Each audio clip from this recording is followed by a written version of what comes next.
lahir di Bondowoso 21 Juni tahun 1988. Dia juga lulusan Magister Tafsir Quran di UIN Syarif Hidayatullah. Seorang pendakwah dan juga seorang penulis dan juga banyak digemari oleh kaum milenial. Habib Hussein Jafar Al-Hadar. Halo Habib. Halo. Terima kasih. Apa kabar? Salam sehat dulu. Manggil manggil Cap terserah. Aku manggil Cap. Iya, kan kapten saya. Iya. Saya juga baru pertama kali nih mengundang seorang Habib dalam acara saya. Saya juga seorang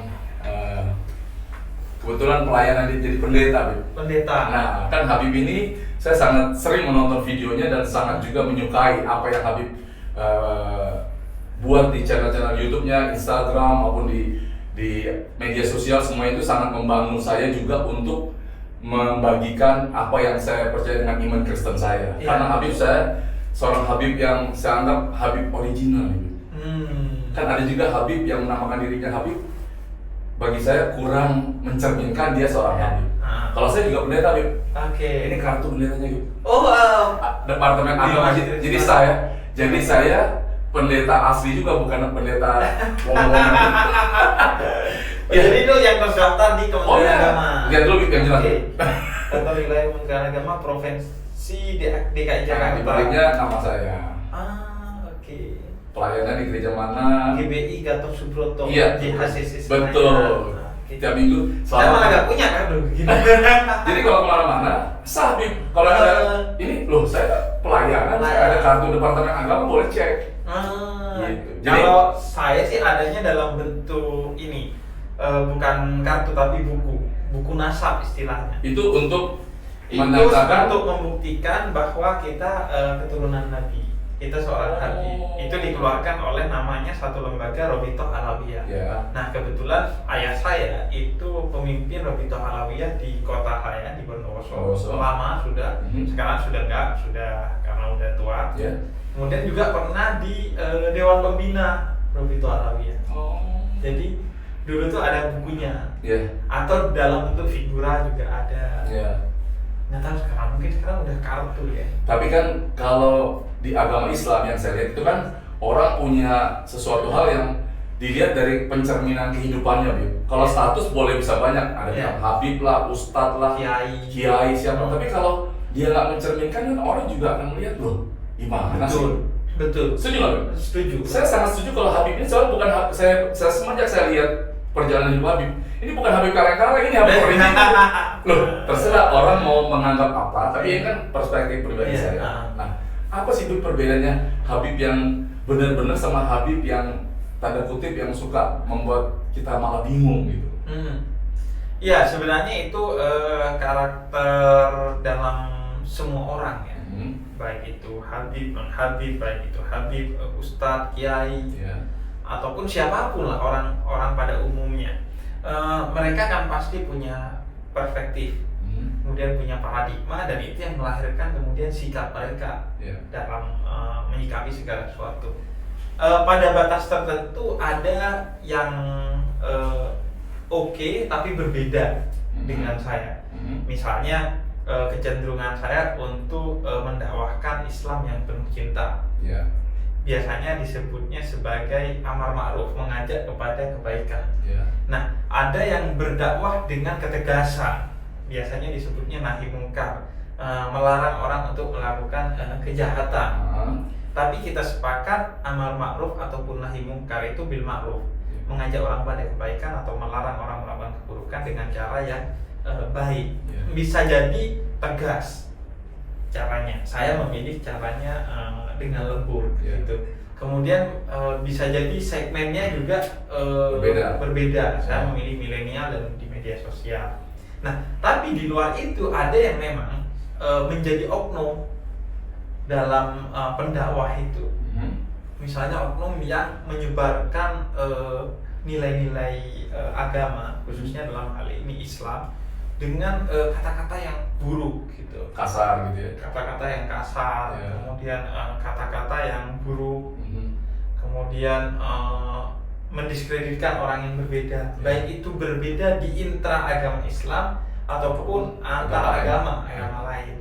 Padahal kita diajarkan bahwa visi utama Islam itu dua. Yang pertama adalah rahmatan lil alamin, menjadi penuh cinta bagi siapa saja. Bukan hanya lil muslimin, bukan hanya bagi sesama muslim, tapi non muslim juga. Dan bukan hanya lil insan, bukan hanya bagi manusia, tapi lil alamin, bagi semesta alam, termasuk di dalamnya binatang dan tumbuhan. Nah, yang kedua adalah akhlak. Akhlak itu adalah keteladanan.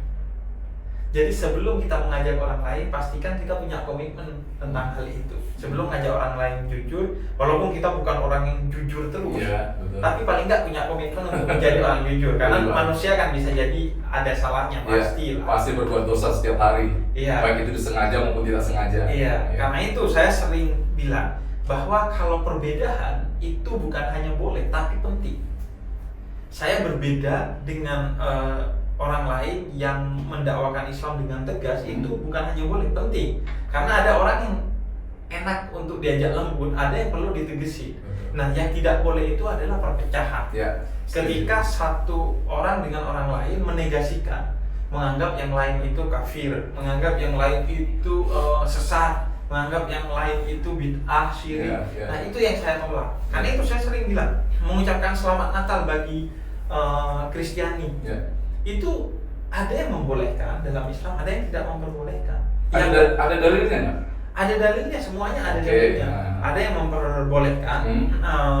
Dalilnya karena kita merasa itu adalah bentuk kebaikan kepada non-muslim, sesama non-muslim, dan kita tidak dilarang dalam Al-Quran, dalam surat Al-Mumtahanah ayat 7 dan 8. Tapi ada yang menganggap dilarang karena itu akan membahayakan misalnya iman kita seorang muslim, atau itu berarti mengakui yang dibilang Yesus itu anaknya Tuhan, Tuhan itu beranak. Padahal keyakinan itu kan soal hati, sama dengan syahadat. Walaupun mulutnya bersyahadat, saya pernah tuh ditanya, Bib, saya itu Kristen katanya, itu di Jogja. Kita punya acara tentang toleransi, namanya Talk bersama pendeta Yeri. Ada yang nanya, Bib, saya itu pernah dulu pacaran sama seorang cowok muslim. Terus kata dia suruh pindah. Enggak. Dia kayak dijebak gitu. Kamu baca ini coba. Terus dia syahadatin. Terus dia baca ikutin. Apakah saya otomatis Islam? Kata saya enggak. Syahadat itu selain di lisan, utamanya adalah di hati, soal keyakinan. Nah, ini dia yang paling sangat saya setujui, karena orang bilang, lu kalau udah bersyahadat, lo akan otomatis jadi Islam. Nggak bisa dong.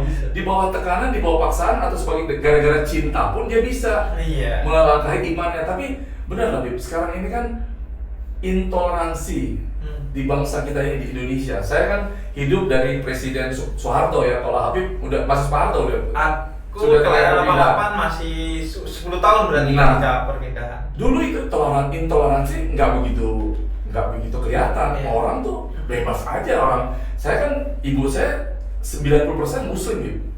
Keluarga besar ibu saya.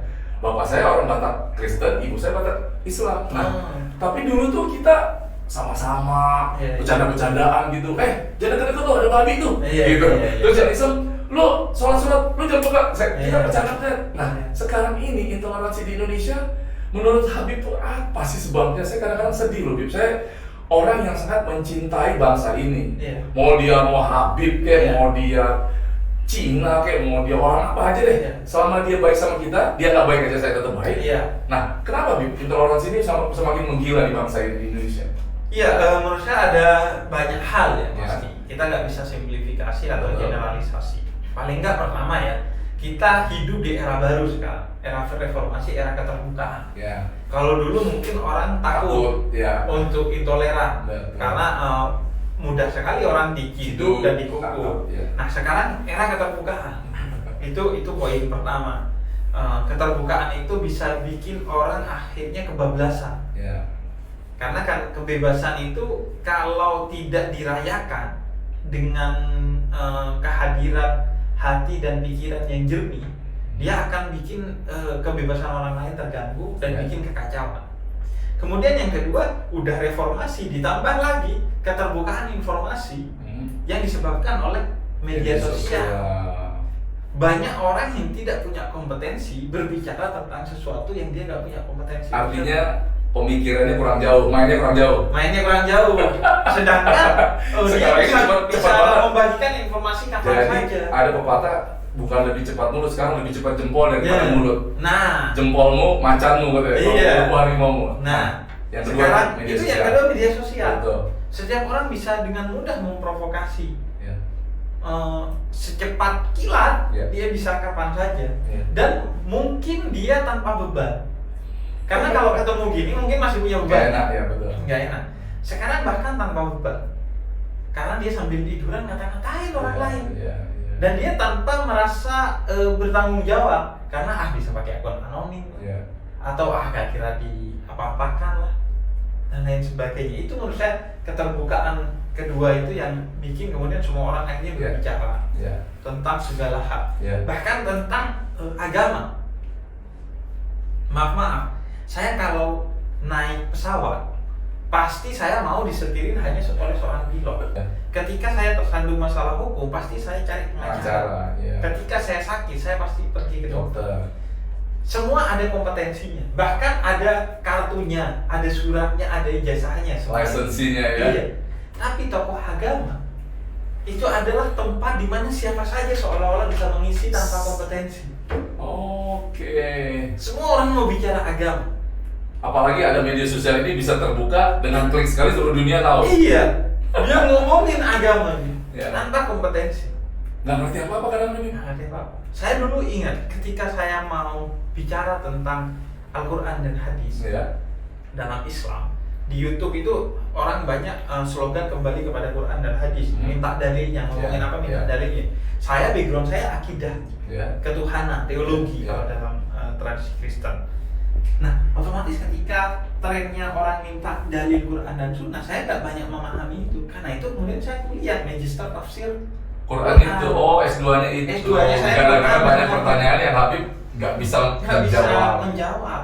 Nah, Jadi terus? saya cari dulu kompetensinya, baru kemudian bicara. Kalau sekarang nggak bicara aja, udah kalau ada masalah minta maaf. Minta maaf Ngetres juga. 10.000. Iya. Bukan malah kemudian memantaskan dulu untuk berbicara tentang satu hal. Ditambah lagi ketergesa-gesaan. Baru lihat satu berita, nggak dicek dulu, nggak digali dulu informasinya, langsung kita bikin pernyataan tentang hal itu. Ya. Kalau saya tradisinya nunggu dulu, saya riset dulu tentang satu hal. Nggak apa-apa telat, Ya. yang penting tepat. Ya. Jadi itu problem juga. Kemudian yang ketiga juga, menurut saya masalahnya adalah politisasi agama. Nah, Agama dijadikan bahan bakar untuk nafsu-nafsu politik, sehingga kemudian orang diadu domba. Bukan hanya yang beda agama, sesama agama pun diadu domba ya. diadu domba dan saling membawa dalil untuk kepentingan politik. Jadinya kemudian orang bertengkar seolah-olahnya pertengkaran agama, padahal pertengkaran ini sebenarnya politik saja. Ya. Polarisasinya itu polarisasi Hanya politik. karena ulah beberapa orang rela menghancurkan Iya. beratus ribu orang gitu. Beratus ribu orang. Jadi menurut saya itu problem-problem utamanya lah. 3 hal besar tadi Tiga yang hal besar. intoleransi ya. Iya. Nah, sekarang kita yang Habib sebagai seorang panutan agama Islam, saya juga seorang pendeta. Nah, kita kan harus ambil bagian, Bib. Saya senang makanya Habib ini kan masuk oleh semua kalangan. Kalau masuk ke milenial, otomatis ke orang tua juga masuk. Iya. Habib bikin pemuda tersesat, saya dulu sebagai abah tersesat, Bib. Oh, anak tersesat. Betul, sama. Dari mulai sampai tahun 99 saya dapat hidayah, saya bertobat. Sampai hari ini kita masih belajar. Betul. Orang baik belum tentu benar. Tapi kalau orang benar itu pasti menjalankan hal-hal kebaikan. Iya. Itu prinsip hidup saya. Iya. Bagaimana cara orang bilang, kok lo bisa begini sih? Ya lo baca dong kitab suci yang diajarkan di agama lo. Kita nggak bisa milih agama. Habib setuju nggak pendapat saya?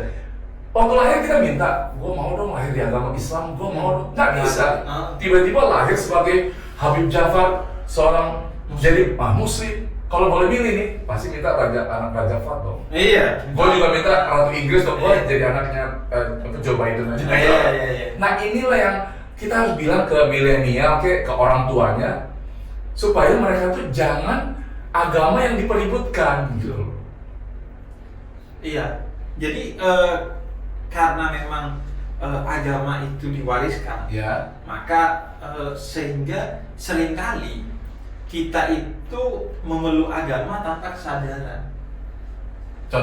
Contohnya orang sholat dalam Islam itu karena ngikuti orang tuanya, nggak tahu makna sholat itu apa, sehingga value dalam agama itu tidak sampai kepada umat. Harusnya kan orang tuanya mengajarkan bisa. Seharusnya. Orang ya, saya salah satu dididik keras dengan orang tua saya. Kayak Habib kan jadi seperti ini pasti yang ambil orang tua, bapak yang paling besar. Sama juga saya terbentuk seperti ini. Kenapa orang tua sekarang sangat nggak begitu care sama anak-anaknya? Iya, karena itu. Pertama mungkin mereka care, tapi pada aspek hukum saja. Diajarin caranya sholat, tapi apa makna sholat itu tidak. Diajari wajib pergi ke gereja hari Minggu, tapi kenapa dia harus pergi ke gereja? Hindari zina, tapi kenapa harus dihindari? Sehingga banyak orang yang tidak pergi dari zina karena zinanya enak dan dia nggak tahu buruknya zina. Akhirnya dia terjebak. Atau bahkan ada orang yang pengen pergi tapi nggak tahu bagaimana cara pergi karena nggak pernah dikasih tools oleh pendetanya, oleh ustadznya, oleh orang tuanya bagaimana cara keluar dari jurang itu. Tapi kan pendidikan agama oke lah, ada orang-orang yang khusus ya. Tapi kan orang tua itu kan harus mencerminkan agama yang dia anut. Orang anak-anak itu kan mencontoh orang tua, Bib. Iya. Tapi kan banyak orang tua yang tidak mau melakukan itu. Misalnya sambil merokok, jangan merokok lu cukup aja yang merokok. Karena lu pasti bisa cari duit. Iya. Mencari itu kan istilahnya pembenaran, bukan kebenaran. Karena gue udah tua, karena gue udah bisa cari duit, karena gue udah kadung, terlanjur dan lain sebagainya.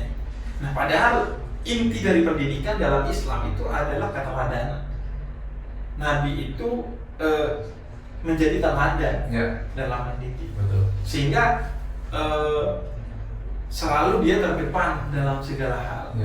Jadi ketika beliau ngajakin orang jujur, beliau jujur sebagai pedagang hingga digelari Al-Amin, orang paling jujur di Jazirah Arab. Sehingga ketika beliau ngomongin apapun juga orang pasti percaya. Even beliau ngomong bahwa dalam waktu sholat beliau pergi dari Masjidil Haram ke Masjidil Aqsa, dari Saudi ke Palestina, kemudian naik ke langit tujuh, kemudian turun lagi. Percaya karena sudah dikenal sebagai seorang yang jujur. Nah, integritas itu yang hilang dari guru, baik itu pendeta ataupun ustaz, dari orang tua, yang menyebabkan anak menjadi sulit. Saya misalnya, saya nggak ngerokok. Besar kemungkinan saya tidak merokok karena ayah saya juga tidak merokok. Meskipun ayah saya tidak anti rokok. Artinya ayah saya mau duduk sama perokok, kemudian menggebur-geburkan jangan merokok, enggak. Ayah saya biasa aja sama rokok. Tapi karena yang saya lihat setiap hari adalah seorang ayah yang tidak merokok, maka saya nggak merokok. Dan nggak ada perlawanan. Jadi nggak merokoknya ya santai aja menurut saya. Ya karena memang tiap hari nggak ada asap rokok di rumah. Jadi keteladanan itu yang seharusnya hadir. Ya betul, saya juga sangat yakin. Tapi Bib, sekarang ini kan banyak pendakwa-pendakwa, banyak pendeta-pendeta di media sosial yang terkadang membuat umatnya ini, jemaat kita jadi bingung tanda kutip. Karena saking banyak ajarannya, kadang-kadang sekarang bertentangan atau juga kadang-kadang nggak sesuai dengan apa yang seharusnya yang dia pelajari gitu. Nah kan kalau saya senang Habib ini kan menyampaikannya dengan cara-cara yang kadang-kadang lucu, terus kadang-kadang juga dengan satir-satir yang kadang-kadang pokoknya saya seneng lah, sama seperti tipikal saya. Jadi apa begitu Bib harusnya kita sampaikan di media sosial terhadap umat muslim atau saya orang-orang Kristen ini? Seharusnya sih kalau saya mengacu kepada referensi Islam, seharusnya begitu. Jadi ada satu ayat dalam Al-Quran yang menceritakan tentang Nabi Muhammad, laqad ja'akum rasulun min anfusikum azizun 'alaihi ma anittum harisun 'alaikum bil mu'minina raufur rahim. Dia itu manusia biasa loh, pertama Tuhan bilang. Karena kalau dia bukan manusia biasa, dia malaikat langsung baik. Dia Tuhan tegaskan dia manusia dan menghabiskan segala waktunya untuk mencoba berbagai cara yang baik mengajak orang pada kebenaran. Nabi Muhammad ini? Iya, selalu baik. Sehingga Nabi Muhammad itu dalam keyakinan dan pengetahuan kita itu berbagai cara digunakan. Nabi Muhammad bercanda, iya Nabi Muhammad bercanda. Sering Nabi Muhammad menyampaikan kebenaran dengan canda. Misalnya ada seorang nenek tua, kemudian datang kepada Nabi Muhammad, saya masuk surga apa enggak? Kata Nabi Muhammad, di surga enggak ada orang tua. Kemudian dia sedih, pergi, kemudian dipanggil sama Nabi Muhammad. Maksudnya semua orang tua itu dibikin muda nanti di surga. Beliau menyampaikan nilai dalam Islam dengan cara canda. Kemudian rasional, iya, ada nama Salman Al-Farisi, pengikut Nabi Muhammad yang disebut sahabat, yang itu masuk Islamnya karena jalur rasional, berdiskusi hingga berdebat dengan Nabi Muhammad. Kemudian ada Bilal bin Rabah, seorang muazzin Nabi yang pelantun adzan dan masuk Islamnya karena emosional. Nggak minta tuh, kenapa saya harus Islam, nggak tahu, pokoknya dia nyaman aja ketika bersama Nabi Muhammad. Nah itu berbagai cara. Nah saya dihadapkan kepada generasi milenial dengan cara pola berpikir berbeda-beda. Dia nggak mau didoktrin, nggak mau ngikuti sesuatu yang nggak dia mengerti dan nggak bermanfaat bagi dia atau nggak relate bagi hidupnya dia. Maka ini tantangan baru. Teksnya sih itu aja ya. Teksnya Alkitab, teksnya Al-Quran itu aja. Itu dibikin ribuan tahun yang lalu, terus kita mau sok lebih pintar sekarang. Nah, yang perlu diperbaiki, perlu terus diperbaharui tafsiran konteksnya. Ya, konteks dan tafsirannya. Bagaimana cara kita menyampaikannya. Betul. Nah, banyak orang sekarang itu paham teks tapi tidak paham konteks, atau paham konteks tapi tidak paham teks. Sehingga banyak orang yang paham Quran, paham Alkitab, tapi gak banyak didengar karena dia gak tahu cara menyampaikannya dengan baik. Banyak yang paham konteks, tapi gak paham teks, sehingga dia jadi idola tentang agama, tapi menyesatkan karena gak ngerti basic teksnya. Nah itu menurut saya tantangan. Generasi milenial itu gak bisa dibilang, oh haram, gak bisa. Gak boleh loh, itu dosa, gak boleh. Dia harus mencari solusi, dan itu ada referensinya dalam kehidupan Nabi. Jadi Nabi itu pernah didatangi orang, Nabi, saya ini siang hari di bulan puasa tidur sama istri saya. Nah itu udah gak puasa karena tidur sama istri lagi. Akhirnya kena hukuman dalam Islam, harus berpuasa 2 bulan berturut-turut. Kata dia, boro-boro 2 bulan, sebulan aja jebol sehari. Akhirnya kata Nabi, ya udah kalau gitu diganti. Ada cara menggantinya adalah dengan ngasih makan orang miskin. Kemudian kata dia, gimana saya mau ngasih makan orang miskin? Saya aja ini nggak punya makanan untuk dibagikan. Terus diambilkan makanan, diberikan ke orang. Ya udah kamu bagikan ke orang termiskin di kampungmu. Nah kalau lagu dangdut itu kan orang termiskin di dunia, ini di kampung aja lah. Kata dia, ngapain saya nyari? Orang paling miskin di kampung saya. Kemudian Nabi ketawa, kata dia udah makan dan selesai masalah puasa. Jadi hukum ditegakkan tapi solusi dicarikan. Kalau kita kan enggak, haram, kafir. Terus gimana solusinya? Cara dia keluar dari kekafiran, cara dia keluar dari keharaman, cara dia berhenti narkoba, cara dia berhenti zina, cara dia berhenti berdusta. Itu tokoh agama harus up to date dalam hal itu. Mikirin tuh malam tuh jangan tidur, tapi mikirin gimana caranya, besok nih gimana caranya. Karena yang mau saya hadapin itu segmennya begini, segmennya begitu gitu. Jadi ya harus menyesuaikan. Tapi satu hal yang saya tertarik, agama Islam itu diajarkan dengan hukum-hukum. Berbeda dengan kita. Beda. Kristen ini diajarkan kasih.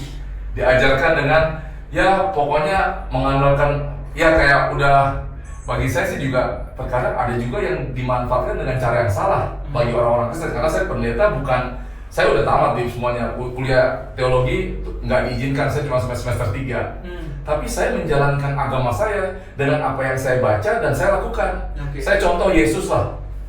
Dari segala macam orang muridnya, Nabi, kalau Muslim itu saya yakin dan percaya sangat menghormati dan mencintai Nabi Muhammad. Sama juga saya sebagai Kristen yang taat, saya mengikuti apa yang Yesus ajarkan di dunia ini. Urusan orang bilang, kok Tuhan beranak, itu urusan lain. Tapi sekarang pengajaran dia dengan kasih itu dia di apapun. Jadi itulah contoh kita orang Kristen. Tapi kebanyakan disalahgunakan juga sama hamba-hamba Tuhan yang salah tafsir. Nah, bagaimana dengan di Islam, dengan hukum ini kan hebat banget. Saya sering loh, saya terbang sama namanya Kopasel Muhammad Fajar Situkar. Senin Kamis dia puasa, di atas sholat 5 waktu, pokoknya jamnya sholat, mau di ketian dia sholat. Itu saya pikir, gila ya, nggak gila banget gitu. Lu aja orang Kristen udah gak usah ngadep ke kiblat, udah seminggu sekali di rumah. Gimana bisa begitu agama Muslim? Saya malah berdoa, Tuhan coba bikin orang Kristen ini bikin aturan seperti Muslim biar kapok ke semuanya. Nah, gimana? Nah, setuju nggak menurut saya? Setuju. Nah, gimana Bib? Setuju. Islam itu menurut fenomenolog agama, misalnya ada Rudolf Otto, dia bilang kalau Kristen itu agama cinta. Kalau Islam itu dan Yahudi agama hukum. Betul. Taurat Musa ya? Iya, itu kan agama hukum. Bahkan hukum banget kalau Yahudi. Iya, sampai sekarang mata ganti mata, gigi ganti gigi, mata ganti mata itu betul hukumnya. Sekarang di Arab masih begitu? Di Arab enggak, udah enggak ya? Oke. Kemudian di Islam itu hukum banget. Tapi kata Nabi Risima, seorang fenomenolog juga, dia bilang, tapi hukum dalam Islam itu basicnya adalah cinta. Karena kita harus pahami pertama bahwa Islam ini kan kita meyakini kelanjutan dari agama-agama Samawi sebelumnya. Betul. Baik itu Yahudi maupun Kristen. Kan cuma 3 yang monoteisme lebih. Yahudi, Kristen, Muslim terakhir nih. Kita kan keturunan Nabi Ibrahim, percaya? Abrahamic faith kan. Betul. Kita tentang punya anak 2 dari Siti Hajar sama Siti Sarah. Satu namanya Ismail, satu namanya Ishak. Muslim ini kan keturunan Ismail yang dipercaya mempersembahkan anaknya. Kita ini keturunan Ishak. Kalau itu nggak ada yang mati dua-duanya. Kambing juga, domba juga, kata Gus Dur kenapa jadi berantem loh? Anaknya Ibrahim dua-duanya kenapa jadi berantem? Betul. Bahkan dalam Islam pun tidak semuanya sepakat bahwa yang disembelih itu Ismail. Karena itu tidak disebutkan dalam Al-Quran. Iya. Yang mau diserahkan bukan disembelih dong? Bukan disembelih, tapi diserahkan, dikorbankan. Itu sebagian sahabat itu menyebutnya adalah Ismail. Tapi sebagian sahabat yang lain itu menyebutnya Ishak yang mau disembelih. Kita nggak bisa membuktikan karena waktu itu adiknya nggak. Yang penting imannya Ibrahim, dia lebih mengutamakan Tuhan daripada anaknya kan itu. Iya. Karena banyak sekarang kan orang yang jadi tersesat karena anak. Betul. Belain anak, bapaknya korban. Iya. Nah akhirnya hukum itu yang pertama kita ini kelanjutan. Jadi pasti kita meyakini semua nilai-nilai kekristenan yang khususnya kasih itu ada dalam Islam. Setuju. Karena ini kelanjutan. Tapi kenapa itu pada teriak-teriak asal-asal, terus pokoknya benerol, itu coba kasihnya di mana? Nah, yang kedua, hukum itu sebenarnya kalau kita mengacu kepada Al-Quran, itu menurut para ulama hanya 10% dari Al-Quran yang berbasis hukum. Dan itu di periode Madinah. Di periode Makkah itu mengajarkan tadi cinta kasih dan akhlak yang baik. Kemudian hukum itu bernilai cinta. Misalnya aku kasih contoh, Inna sholat tanha anil fahsya'i wal munkar, kata Quran. Semakin orang sholat harus semakin tidak keji dan mungkar kepada orang lain. Kemudian belum lagi ada nilai-nilai lain dalam sholat itu. Misalnya, saya ditanya, kenapa sholatnya kita itu ribet banget? Setiap hari, sehari 5 kali, dan harus di waktunya, kalau bisa di awal waktu. Bayangin tuh. Harus menghadap ke kiblat. Menghadap kiblat di awal waktu. Jadi azan, jebret kita sholat. Walaupun ada keringanan, masih beberapa jam masih boleh. Tapi kalau bisa di awal waktu. Kata saya pikirkan, ternyata Tuhan mau mengajarkan umat Islam untuk disiplin waktu melalui sholat. Karena orang yang sukses adalah orang yang mengendalikan waktu. Orang yang gagal adalah orang yang dikendalikan oleh waktu. Itu di bidang apapun ya? Di bidang apapun. Mau bisnis kayak, mau keluarga, mau apalagi bidang agama ya? Iya. Nah karena itu kemudian ada nilai-nilai sebenarnya. Nah, orang kemudian sering gagal paham kepada nilai itu. Orang hanya menjalankan hukumnya tapi nilainya tidak dipahami. Sehingga kemudian banyak orang sholat, tapi setelah sholat dia itu tidak mengubah apa-apa bagi diri dia. Hanya orang berangkat haji bahkan kebiasaan ritual dari luarnya aja, dalamnya nggak dapat apa-apa. Betul. Misalnya contoh yang sangat relevan dalam konteks pandemi ini. Ya. Apalagi sekarang PPKM darurat. PPKM darurat. Nah, saya mau bilang umat Islam itu disarankan dan dianjurkan untuk sholat berjamaah, baik di masjid utamanya atau di rumah. Apa arti dari sholat berjamaah? Sholat berjamaah itu adalah solidaritas. Berjamaah itu artinya bersolidaritas bersama. Berkumpul bersama. Sehingga dalam berjamaahan itu ketika selesai sholat, kita noleh kanan kiri, tanya sana sini. Mungkin ada yang sakit, kita datangi. Oh mungkin ada yang punya utang, kita bayarkan utang. Mungkin ada yang perlu bantuan, kita kasih bantu. Itulah fungsi jamaah, membangun solidaritas. Nah, kalau kita keluar dari masjid, dari sholat berjamaah, atau kita keluar dari rumah dari sholat berjamaah, kita tidak punya jiwa solidaritas antar sesama muslim maupun kepada non muslim, bahkan binatang dan tumbuhan, maka berarti kita tidak sampai kepada inti dari jamaah. Karena itu Nabi pernah selesai sholat berjamaah, beliau keluar dari masjid, kemudian ada jenazah orang Yahudi yang lewat, beliau berdiri mengheningkan cipta, menghormati jenazah tersebut. Jenazah, apalagi yang hidup. Oh iya. Dan kemudian sahabat kayak ngasih tahu melalui jubahnya, Nabi, kemudian kenapa kata Nabi? Itu orang Yahudi. Kemudian kata Nabi, dia manusia bukan manusia. Siapa sih yang saudaramu bukan dalam agama, maka dia adalah saudaramu dalam kemanusiaan. Itu berlaku bukan zaman dulu, sampai hari ini harusnya seperti itu. Sampai sekarang. Tapi kenapa orang kalau nggak seiman, walau bukan Kristen, bukan Muslim, lu kafir lu, neraka lu. Itu pusatnya di ego sebenarnya. Apa bukan karena contoh yang buruk?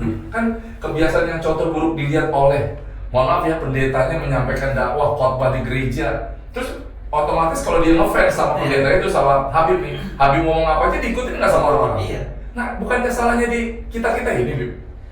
Bisa jadi di kita, bisa jadi di umat. Pertama, sumbernya itu adalah ego. Karena itu visi utama dalam Islam adalah jihadun nafas, melawan ego. Bahkan kalau bisa membunuh ego. Ya. Karena ego itu, buktinya, saya bilang itu bukan karena faktor agama tapi faktor ego. Buktinya, bayangkan kalau semua orang di Indonesia ini Kristen, apakah kemudian akan damai? Ya enggak. Sesama Kristen juga gontok-gontokan. Sesama Muslim gontok-gontokan. Bahkan lebih sulit toleransi antar sesama Muslim daripada antar agama. Karena banyak banget nih. Karena kalau sesama Muslim dibilangnya menista. Menista agama. Gitu ya? Kalau beda agama ya udah lah ya beda agama. Ya. Mau meyakini Yesus itu Tuhan kan, mau meyakini Tuhan itu dilahirkan, Tuhannya berapapun terserah. Betul. Walaupun tidak seperti itu dalam keyakinan Kristen, tapi kita gak peduli. Tapi kalau sesama Muslim itu lebih tersinggung. Nah karena itu fungsinya di ego. Kita fanatisme itu sumbernya kan ego. Merasa diri paling benar dan yang lain salah, dan yang salah harus dihabisi. Kalau bisa dibina, kalau nggak bisa dibinasakan. Oh gitu ya. Nah itu menurut saya problem di semua agama, ego tersebut. Nah bisa jadi ego itu munculnya dari pendetanya atau ustadznya yang kemudian membangun fanatisme, membangun egoisme. Oh fanatisme, jangan belajar ke Habib lain. Makanya tadi saya bilang perbedaan silahkan, belajar ke Habib lain penting. Jangan belajar ke pendeta lain, fanatik, dibikin fanatik kepada pendetanya atau umatnya sendiri yang membangun fanatisme. Sehingga kalau dari pendeta lain nggak mau didengarkan. Padahal kebaikan itu dalam tradisi Islam diajarkan bisa muncul bahkan dari binatang, bukan hanya dari yang berbeda agama. Bahkan dari iblis kita belajar tentang konsistensi. Dari dulu sampai sekarang mau masukin orang ke neraka ya pokoknya bawa orang berdosa aja kan gitu. Visinya mereka kan gitu kan, sampai sukses, sampai lo mati binasa masuk neraka lo. Betul. Saya sering bilang, jadi kalau orang yang bilang lu neraka, itu bukan orang baik tapi iblis. Dia bukan pendakwah, bukan malaikat, dia iblis. Karena yang sukanya masukin orang ke neraka itu iblis. Teman-temannya dia juga. Betul. Kalau orang baik dia berusaha, kalau orang ada di neraka dirangkul. Kita ajar biar dia bertobat. Bagaimana caranya? Sampai detik akhir pun kita gak akan pernah pesimis. Sabar itu batasnya adalah mati. Betul. Gak ada batasnya. kecuali mati. Ya. Jadi terus kita sekali, 2 kali, 3 kali. Anak setan lo kalau udah 3 kali. Biasanya manusia itu kan ngitungnya 3 kali. Iya. Tuhan itu unlimited, terus saja. Iya. Dan gak ada orang yang gak berhak atas dakwah. Karena Nabi Musa itu berdakwah bahkan kepada Firaun, orang paling tersesat di muka bumi ini, tetap didakwahi dan dengan kata-kata yang lembut kata Tuhan dalam Al-Quran. Iya, sama gitu. Saya juga kan kita baca semua, saya tahu sejarahnya. Nah, sekarang ini di Indonesia problemnya apa ya? Kalau misalnya anak-anak milenial itu, makanya saya sangat tertarik ya. Kalau di Kristen itu pendeta-pendeta mudanya ada satu kemarin Raditya Olwan, itu kan salah satu pendeta milenial yang banyak bisa menarik. Nah, kalau di Muslim sendiri bisa nggak masukan dari Habib ini yang membuat mereka tuh nyaman gitu dengan doktrin yang ada sekarang ini, terus dirasuki, disusupi juga oleh dari ustadz-ustadz atau yang lebih ekstrim lah, yang kadang-kadang membuat orang jadi memberontak gitu terhadap bukan sesama Muslim. Iya, kuncinya adalah sebenarnya bagaimana kita konsisten pada jalan cinta. Karena manusia itu diciptakan oleh Tuhan yang Maha Cinta, Ar-Rahman Ar-Rahim. Diciptakan dari ruhnya Tuhan. Betul. Sehingga ada cipta di dalam. Nabi Adam dihembuskan ruhnya, bukan? Betul, sama. Betul. Semua manusia itu dihembuskan ruhnya, wa nafakhtu min ruhi, dan disembuhkan dari ruhnya Tuhan. Ditiupkan. Sama. Sehingga penuh cinta. Maka ketika kita konsisten di jalan cinta, maka semua akan jadi baik-baik saja, semua akan jadi kalah. Dajjal al-haq wa dhahaqal batil, kata Quran. Kalau cahaya datang, kegelapan pasti pergi. Ketika cinta datang, benci akan pergi. Jadi ya udah, kita fokus saja pada cinta. Nanti ketika ada cinta, benci akan pergi. Makanya saya bilang, ketika kita konsisten di jalan kebaikan, maka haters adalah lovers yang terbuka. Untuk menjaga, men-trigger kita juga, membuat yang lebih baik lagi. Iya. Gini prinsip hidup saya kalau di Kristen, kasihilah Tuhan Allahmu dengan segenap hatimu, segenap jiwamu, segenap akal budimu, dan segenap kekuatanmu. Itu hukum yang pertama. Yang kedua dan terutama juga, kasihlah sesama manusia seperti dirimu sendiri. Kan nggak ada orang benci sama dirinya, malah dijaga, dirawat. Nah, itulah prinsip yang harusnya kita cintai gitu loh. Tuhan nomor 1, sesama manusia nomor 1 juga, tapi yang keduanya. Benar kan? Ajaran Muslim seperti itu kan? Betul. Dalam ajaran Islam, siapa yang tidak mencintai yang di bumi, maka dia tidak dicintai yang di langit. Kata Nabi begitu. Jadi karena itu Nabi itu tadi saya bicara Isra Mi'raj. Nabi itu di Isra dulu kan, baru di Mi'rajkan ke atas itu ya. Jadi horizontal, vertikal. Tapi horizontal dan vertikalnya di pinggir kan, di tengah. Karena kalau di tengah kan jadinya salib. Nanti kalau salib palang merah salah gitu. Jadi itu biasa gitu ya. Jadi kayak letter gitu ya. Iya. Jadi siapa yang sesama manusia, dia selesai dulu dengan sesama manusia, baru dia bisa mendapatkan jalan kepada Tuhan. Maka jalan menuju Tuhan, jalan ketuhanan adalah jalan kemanusiaan. Siapa yang tidak berberi kemanusiaan, maka dia tidak beriman. Tuhan katakan, siapa yang membunuh satu nyawa atau menyakiti satu nyawa, dia seperti membunuh dan menyakiti seluruh manusia. Apalagi ngebom ya, Bib ya?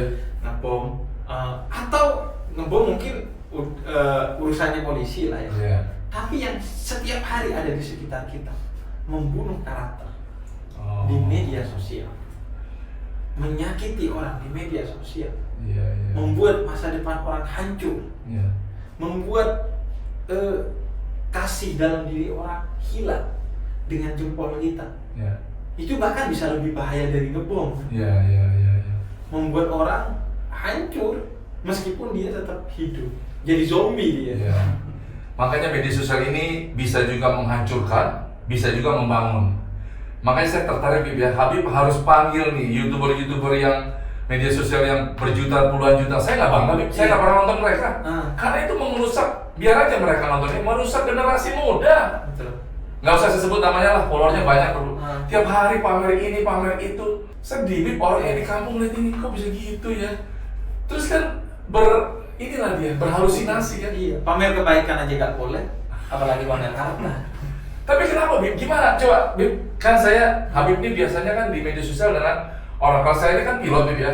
Hidupnya masih di tipis, bukan tipis, sekelilingnya masih kacau Bib. Iya. Masih banyak hal-hal yang jin setan berkeliaran Bib. Nah, saya memasukkan biar di ini buat YouTuber yang mau Islam, mau Kristen yang banyak followersnya, apa Bib? Kasih masukan dulu Bib, kasih saran atau kasih teguran Bib. Loh, boleh dong, kita kan sebagai hamba Tuhan, sebagai hamba Allah harus ngasih tahu Bib yang mungkin yang kurang baik. aku sharing aja bahwa begini. Jangan sharing Bib, tegur aja Bib. Bahwa gini, saya selalu bilang bahwa saya itu meskipun nggak punya subscriber, meskipun nggak punya viewers, nggak ada masalah. Betul. Yang penting subscriber dan viewers saya adalah Tuhan. Iya, karena kita itu hidup bukan untuk dunia, tapi hidup untuk akhirat. Betul. Harta yang sejati adalah yang kita berikan di jalan Tuhan. Yeah. Ke sesama manusia, ke binatang, ke tumbuhan. Yeah. Maka begitu juga dalam media sosial. Kuota kita itu akan abadi sampai akhirat kalau digunakan untuk menonton hal-hal yang positif. Itu kuotanya bisa dia. Begitu juga ketika kita jadi konten kreator. Yeah. Kalau kita ingin masuk surga jalur konten kreator, ya kemudian harus menjadikan konten kita adalah konten yang positif. Saya nggak mau bilang bahwa konten yang positif harus seperti Habib berdakwah, harus seperti pendeta berdakwah. Enggak. Tapi mengajarkan kebaikan. Contoh. Tidak mengajarkan keburukan. Contoh misalnya mengajarkan orang tentang bagaimana naik pesawat yang baik. Itu bagi saya dakwah. Karena saya suka kesel loh kepada orang yang udah mau take off tapi masih WhatsAppan. Lu kalau gak cinta sama nyawa lu sendiri, jangan ngajak orang lain. Sama rame-rame di pesawat saya. Kayak sok sibuk aja. Saya yakin Presiden Jokowi kalau udah mau take off udah mati. Iyalah. Jadi itu juga dakwah menurut saya. Jadi mengajarkan semua hal yang positif, ngasih tips cara bernafas yang baik dan benar kayak. Di saat COVID ini apa jangan malah lihat sebarang sedikit beli obat cacing ramai beli susu ramai. Itu kan mengajarkan kebaikan lah, minimal tidak mengajarkan keburukan. Silahkan bikin hiburan yang tidak ada nilai keburukannya, karena bikin ketawa orang itu salah satu ibadah termulia dalam Islam itu. Itu suruh fikul bil ikhwan, membahagiakan orang lain itu adalah ibadah termulia. Jadi gak apa-apa, gak ada manfaatnya. Yang penting menghibur, jangan sampai merusak. Jadi itu menurut saya kunci jadi konten kreator. Sehingga kalau Anda sudah sukses jadi konten kreator yang seperti tadi, maka artinya Anda sudah terjamin rezekinya. Mungkin hartanya tidak terjamin, tapi berapa banyak orang punya harta tapi nggak mendapatkan rezeki. Hartanya justru menghabisi dia. Punya harta tidak tapi bisa dinikmati. Karena harta itu anaknya hancur. Tidak bisa dinikmati. Tidak bisa dinikmati. Jadi carilah rezeki. Jadi ya nggak apa-apa lah kalau saya misalnya sedikit, viewersnya sedikit. Yang penting itu diberkahi. Bermanfaat bagi orang lain. Saya nggak bangga Bib. Sampai hari ini pun saya nggak pernah. Lo kalau suka nih, kalau suka ditonton, kalau nggak suka ya udah nggak apa-apa. Tapi saya bilang jangan sia-siakan kuota kalian untuk hal-hal yang tidak bermanfaat. Betul. Nah, sebagai penutup Bib, karena nggak berasa udah habis. Nah, bagi Habib sebagai seorang pendakwah, sebagai seorang habaib yang saya nilai selama sejak saya nonton semua video-video Habib ini, saya banyak dapat pelajaran. Kita sebagai orang yang menjadi contoh bagi orang lain, Habib kabum di pemuda tersesat, saya di abah tersesat. Makna dosa itu kan enak Bib. Apa menurut Habib dosa itu? Dosa itu adalah sesuatu yang utamanya mengkhianati suara terdalam dalam diri, yaitu fitrah yang penuh cinta. Itu utamanya. Jangan lakukan sesuatu yang kamu gak suka untuk melakukannya dari suara terdalam. Itu yang paling mendasar. Begitu juga ketika kamu melakukan pahala, lakukanlah dengan ketulusan hati. Bukan riya atau pamer. Betul. kuncinya di sana sebenarnya. Oke. Sedekah masih bisa tidak berpahala atau bahkan berdosa. Iya. Kalau dia tidak dilakukan dengan hati yang tulus, akhirnya sombong, riya dan lain sebagainya. Tapi ketika sesuatu itu dilakukan dengan hati yang penuh cinta, maka itulah pahala. Dan ketika melakukan sesuatu tidak dengan hati yang penuh cinta, itulah dosa. Disebutnya munafik dalam Islam. Betul. Saya setuju. Bagi saya dosa itu, Bib. Habib pasti yakin dan percaya Allah diimani melalui Nabi Muhammad. Iya. Mau kita senangkan setiap hari. Nah, kalau saya tuh dosa itu mengintip kita setiap hari, Bib. Kan Tuhan Allah itu nggak membenci manusianya, kitanya. Yang dibenci dosa yang kita lakukan. Betul. Nah, makanya saya sekarang berusaha. Habib juga pasti mengajarkan kepada kaum milenial, jangan berbuat dosa, bukan karena apa-apa. Allah Tuhan tuh sedih kalau melihat kita berdosa. Saya tiap hari berdoa, bagaimana hari ini saya menyenangkan hati Yesus yang gondrong itu, Bib. Iya. Setuju nggak, Bib? Setuju. Yang di foto-foto itu yang gondrong. Iya. Yang putih. Ya, ada yang hitam juga katanya. Oh, ada yang. Whatever, saya nggak peduli lah. Kan Nggak kita peduli. nggak tahu itu bentuk fisiknya seperti apa. Kalaupun Yesusnya kulit putih, saya pernah ditanya, tapi kan Tuhannya kulit hitam. Yang di film apa? Oh iya. Filmnya apa? Itu ada film. Iya, Kulit betul. hitam. Ya, intinya itu setiap hari pasti orang-orang Islam di seluruh dunia saya percaya tidak mau berbuat dosa karena takut Nabi Muhammad atau Allah itu bersedih kan. Betul. Sama juga dengan saya, Bib. Ini prinsip-prinsip kehidupan orang beragama sebenarnya. Iya. Jangan membuat sedih orang yang kita imani gitu, kita percayai. Dan kesedihan Tuhan itu berada pada kesedihan manusia. Betul. Jangan bikin sedih manusia. Sebenarnya beragama itu gampang atau susah sih, Bib? Gampang sebenarnya. Tergantung manusianya. Iya. Yang bikin susah biasanya kita. Betul. Atau tokoh agama yang nggak ngerti, dibikin susah. Nggak ngerti sama yang mengkomersialkan Tuhan. Saya bilang selalu ke pendeta, lu jangan dagang-dagangin Yesus lu. Gue bilang itu, saya peduli amat. Nah, Karena gue juga nggak pengen cita-cita jadi pendeta kok. Ditangkap, ditarik sama dari sampah, Bib. Iya, dari lembah kita Ke menang di rumah tidak Betul. ke cahaya. Itulah makanya tiap hari saya cuma bilang, dengan apa akan kubalas segala kebaikanmu ya Tuhan. Iya dong, Bib. Iya. Mau bayar apa, Bib? Pakai ATM duit ke surga, nggak laku duit lo, Bib. Nggak laku. Saya bilang tuh, kalau dalam Islam itu kan kain kafan, kain yang menutupi orang yang meninggal, mati, itu nggak ada sakunya. Oh.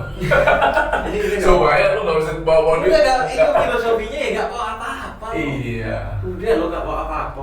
Kain kafan ditanam 2x1 di bawah 6 feet ya nggak? Dan apa yang mau disombongkan? Sumber manusia itu Debu. mani, Ah. hina. Oh iya. Akhirnya bangke. Iya. Udah, lo antara mani dan bangke. Jadi nggak ada yang Perlu bisa digunakan. lo sombongkan. Iya. Jadi ya udah, beriman kepada Tuhan, berkemanusiaan kepada sama manusia, dan mencintai semua makhluk Tuhan. Nggak boleh membeda-bedakan ya. Nggak boleh membeda-bedakan. Siapapun Cari dia. selalu persamaannya. Sukunya, agamanya, rasnya, apapun. Cari selalu persamaannya. Kalau kamu sesama Muslim, berarti ukhuwah Islamnya, persaudaraan sesama Muslim. Kalau bukan Kalau Muslim, bukan Muslim, saudara tapi dalam satu bangsa, kemanusiaan. enggak. Ukhuwah wataniyah, saudara satu bangsa. Oh, satu bangsa. Kalau beda agama, beda bangsa, ukhuwah insaniyah, satu kemanusiaan. Baru kemanusiaan. Kalau beda agama, beda bangsa, bukan manusia, ukhuwah makhlukiyah kata Nabi. Oh. Persaudaraan sesama makhluk Tuhan. Ya. Udah nggak ada alasan lagi. Jadi semua makhluk Tuhan itu kan cuma termasuk bebatuan kayak apa? Yang diciptakan oleh Tuhan ya pokoknya. Semua. Nah, sekali lagi nih, kayaknya nggak tutup-tutup nih, ngobrolnya belum selesai. Bagaimana ibadah saat COVID-19 pandemi PPKM darurat ini, apakah sah, Bib? Orang banyak pendeta buka-buka gereja, gue sebel juga nih. Gara-gara kekurangan persembahan apa gimana ya? Iya. Sama juga kalau memaksakan sholat harus di masjid. Nah, Tuhan, nah saya baca buku ini, Bib. Tuhan ada di hatimu. Tuhan bukan ada di gereja, bukan ada di masjid, bukan ada di mana-mana. Gimana, Bib? Apakah berkurang, Bib, khusyuknya atau Atau pahalanya kalau kita sholat nggak di masjid atau di rumah? Saya belum begitu paham. Masjid itu adalah tempat sujud. Itu bahkan sejarah bahasa. Masjid itu adalah tempat sujud. Artinya? Oke. Musola itu artinya tempat sholat. Oh. Maka kata Nabi, dimanapun kamu bersujud, maka itulah masjid. Dimanapun kamu bersujud. Jadi kalau kamu tidak bisa ke masjid saat ini, maka jadikanlah rumahmu sebagai masjid. Sholat berjamaah bersama keluarganya, beribadat bersama keluarganya di rumah. Tidak mengurangi nilai-nilai. Tidak mengurangi nilai karena Tuhan ada di hatimu, dan bahkan nilai utamamu adalah menjaga diri dan keluargamu. Sebelum kau menjaga orang lain, sebelum kau menjaga umat, dari diri dan keluarga dulu, karena itulah keteladanan. Jadi dari rumah kita, dan mari kita berdoa dari rumah untuk kebaikan bersama. Karena pandemi ini bukan hanya bisa dilawan dengan prokes, dengan obat, vaksin, tapi juga harus dilawan dengan doa. Doa dan kedisiplinan kita, banyak di bangsa kita ini kurang disiplin, anggap enteng main-main. Karena sama juga orang Kristen, saya bilang udahlah gereja jangan buka dulu, nanti sudah waktunya memang benar-benar semua divaksin 80%, oke. Karena kan kita juga diajarkan, bukankah tubuhmu ini adalah bait Allah, bait roh yang dikasih kepada kita? Itu ajaran Kristen. Siapa yang membinasakan tubuhmu adalah membinasakan bait Allah. Sama, jadi orang Kristen nggak usah ke gereja, misalnya berdoa di dalam hati itu di tempat manapun kita Kristen boleh. Iya, Tuhan ada di mana? Di mana-mana. Di hati kita, yang penting kan hati kita bersih, pikiran kita positif. Kalau orang mau apa-apa, mau bilang hafal ayat, saya kurang setuju. Satu lagi penutup dia nih. Lagian banyak sebagian dari mereka yang bohong. Maksudnya bohong apa? Wah, ketika pandemi nggak boleh ke rumah ibadah karena ya, saya padahal pengen ke rumah ibadah. Entar pas udah gak pandemi, rumah ibadah sepi. Ini baru nih. Ini teguran yang buat saya juga. Jadi jangan lah Bibi, memain-mainkan Tuhan ya. Iya. Tuhan bisa dibohongin nggak sih? Nggak bisa dibohongin. Terus kalau orang-orang yang nggak maksudnya main-main, apa dia mereka membohongi diri dia sendiri? Apa mereka udah yakin masuk surga kira-kira Bibi? Makanya yakin kan belum tentu beneran masuk. Benar. Karena itu keyakinan saja nggak cukup, butuh implementasi. Kita lakukan bagian kita, Tuhan lakukan bagian dia. Iya. Nah makanya orang juga, saya nggak bilang agama Islam aja, Kristen juga Bibi. Semua sebenarnya problem semua agama. Gereja itu adalah hilangnya nilai terdalam dari agama itu sendiri, yaitu cinta. Itu problem. Akhirnya tengkar sesama Muslim, tengkar sesama Kristen, tengkar sama negara, tengkar sama semua orang tengkar. Semua dihabisi oleh itu. Karena agama tidak dihayati. Agama cuman menjadi kebanggaan, simbol-simbol dalam diri pribadinya dia. Simbol. Justru semakin orang beragama, biasanya dia semakin rendah hati, semakin tidak pakai simbol-simbol. Bahkan semakin tidak merasa berhak masuk surga. Terserah Tuhan. Masuk neraka juga gak apa-apa kalau itu ada ketentuannya Tuhan. Ya tapi kalau bisa surga. Tapi saya percaya ya, kalau kita menabur kebaikan akan mendapat kebaikan. Karena orang bilang ada hukum karma, tapi kan nggak semuanya juga karma itu dari Tuhan. Ada yang kita buat sendiri. Betul. Ya Dan kan? tidak mesti karma itu kan di dunia. Justru keadilan tertinggi itu nanti di akhirat. Justru di dunia ini banyak ketidakadilan. Iya. Tapi kan kita sebagai hamba Tuhan ngerti bahwa keadilan itu puncaknya di akhirat. Iya. Nggak habis-habis nih, belum selesai pertanyaan. Jadi, sebagai saya ada kata-kata quote, ibadah termulia adalah memasukkan rasa bahagia pada hati orang lain. Iya. Maksudnya apa itu? Itu hadis dari Nabi Muhammad. Bahwa membahagiakan orang lain. Jadi bukan sesama muslim ya, semua orang ya? Semua orang lain. Semua orang.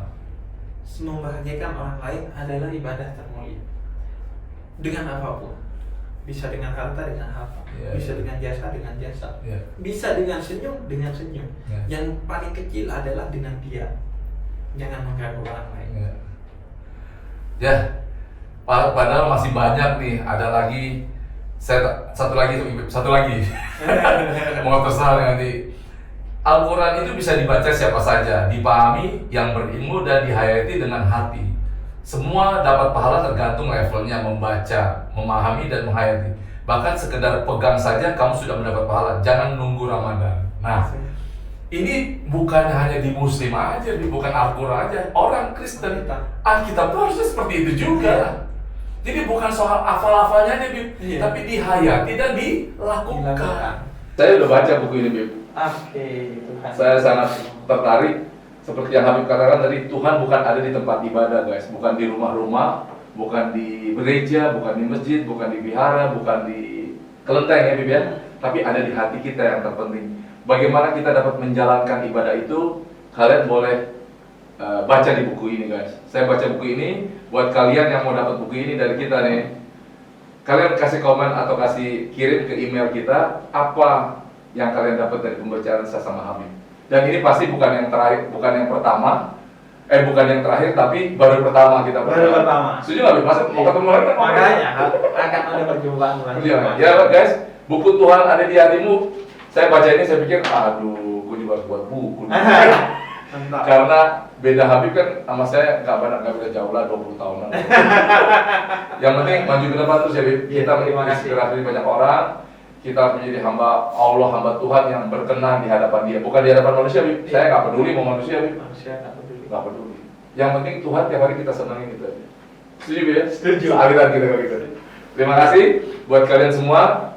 Tonton terus Talks episode pertama nih. Saya bukannya di dunia penerbangan aja, tapi mengundang salah satu tokoh inspirasi saya yang saya kagumi, Habib Husin Djafar, salah seorang tokoh dakwah milenial muda yang sangat menggoncangkan dunia Indonesia. Oke, God bless you all. Thank you for watching. Thank you, Habib. Thank you.